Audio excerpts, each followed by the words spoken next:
Tadasana, also called Samasthiti. Tada means a mountain. Sama means upright, straight, unmoved. Sthiti is standing still, steadiness. Tadasana therefore implies a pose where one stands firm and erect as a mountain. This is the basic standing pose. Technique. Stand erect with the feet together, the heels and big toes touching each other.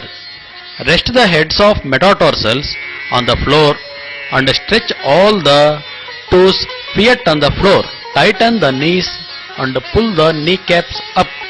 Contract the hips and pull up the muscles at the back of the thighs. Keep the stomach in, chest forward, spine stretched up and the neck straight. Do not bear the weight of the body either on the heels or the toes, but distribute it evenly on them both. Ideally, in Tadasana, the arms are stretched out over the head, but for the sake of convenience, one can place them by the side of the thighs. By this method, the hips are contracted, the abdomen is pulled in, and the chest is brought forward. If we stand with the body weight thrown only on the heels, we feel the gravity changing. The hips become loose, the abdomen protrudes, the body hangs back and the spine feels the strain, and consequently we soon feel fatigued and the mind becomes dull. It is therefore essential to master the art of standing correctly.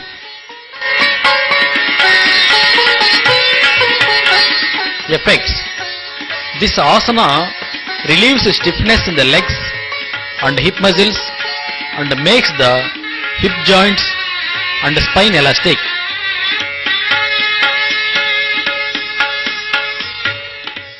Parsvottanasana. Parsva means side or flank. Uttana means an intense stretch. The name implies a pose in which the side of the chest is stretched intensely. Technique. Stand in Tadasana. Inhale deeply and stretch the body forward. Join the palms behind the back and draw the shoulders and elbows back. Exhale, turn the wrists and bring both palms up above the middle of the back of the chest. The fingers at the level of the shoulder blades. You are doing Namaste with your hands behind your back. Inhale and with a jump spread the legs apart sideways 3 to 3.5 feet. Stay in this position and exhale.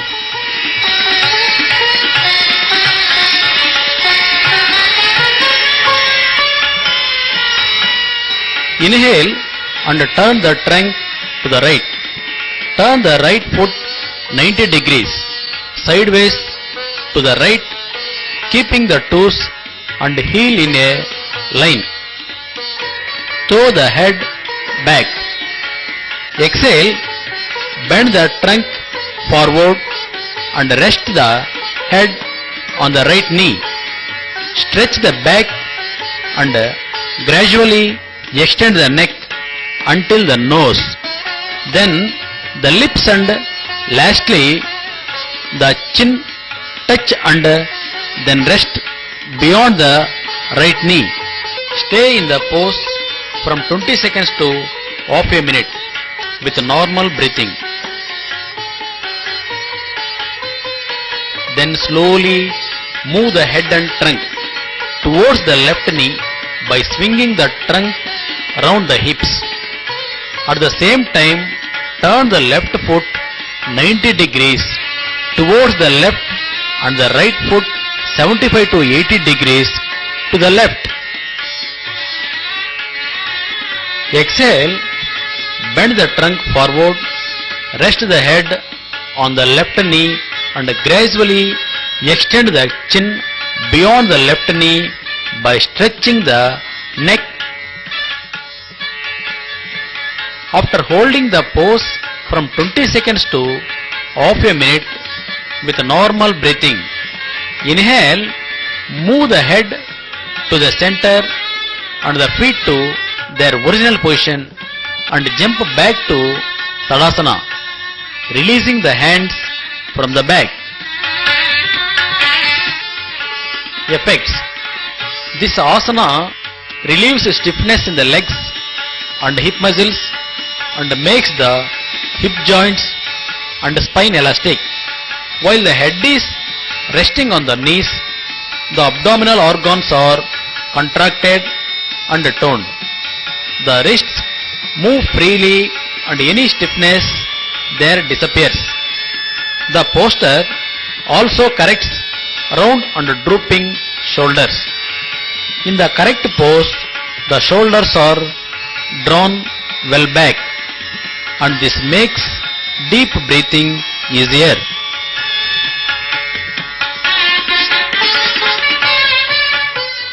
Ustrasana. Ustra means a camel. Technique: kneel the floor, keeping the thighs and feet together, toes pointing back and resting on the floor.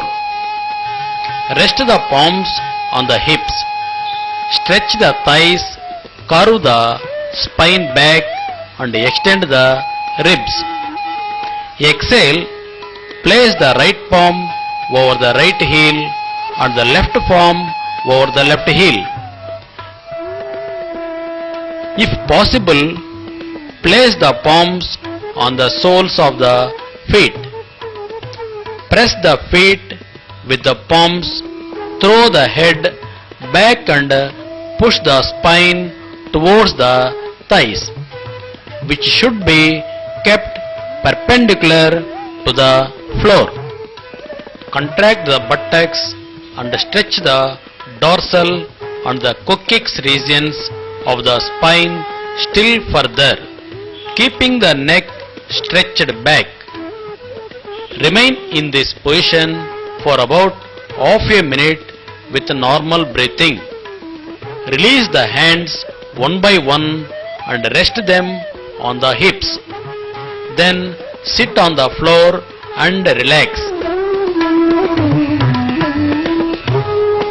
Effects: people with drooping shoulders and hunched backs will benefit by this asana. The whole spine is stretched back and is toned.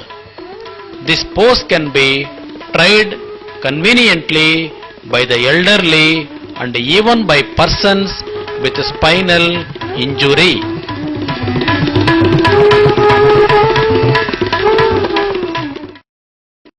Salabhasana. Salabha means a locust. The pose resembles that of a locust resting on the ground, hence the name.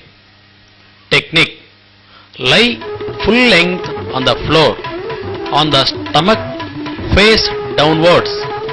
Stretch the arms back. Exhale, lift the head. Chest the legs off the floor simultaneously as high as possible. The hands should not be placed and the ribs should not rest on the floor. Only the abdominal front portion of the body rests on the floor and bears the weight of the body. Contract the buttocks and stretch the thigh muscles. Keep both legs fully extended and straight, touching at the thighs, knees and ankles. Do not bear the weight of the body on the hands, but stretch them back to exercise the upper portion of the back muscles. Stay in the position as long as you can with normal breathing.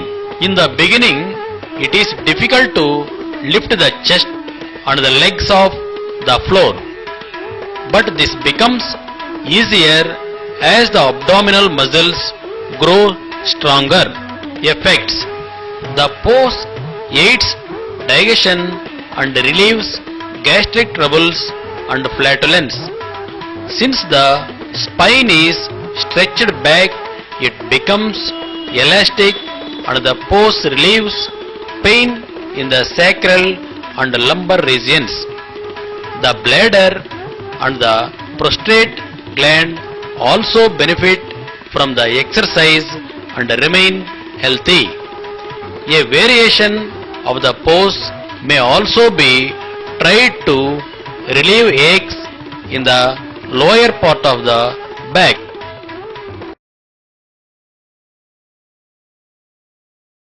Bhujangasana. Bhujanga means a serpent. In this posture, lie flat on the floor, face downwards. Lift the body up from the trunk and throw the head